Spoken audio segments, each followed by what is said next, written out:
Hello guys and welcome back to MS Tech Tutorials, and in today's video I'm going to be showing us how to fix the no network connection error in Black Ops 6, and let's get straight into it.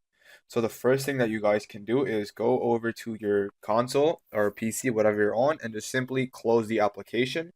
Once the application is closed, you can either restart the PC or you can just, open the game back up and then you can check to see if that helps fix the issue. However, I do recommend restarting your PC or PS5, Xbox, whatever you're on as well. Now, the second method you guys can do is instead of using a Wi-Fi connection, you can use an Ethernet cable instead. And I highly recommend using an Ethernet cable because that does help, have much lower ping and is overall just much smoother gameplay. Another method you guys can do is restarting your Wi-Fi router, and you can do that by unplugging the router for about 30 seconds, the power cord for about 30 seconds, unplug it, and then after, go ahead and plug it back in, and then go over to your console PC. I recommend restarting your PC or console right after, but it's up to you. But anyways, once that's done, you can go ahead and check to see if that fixes the issue.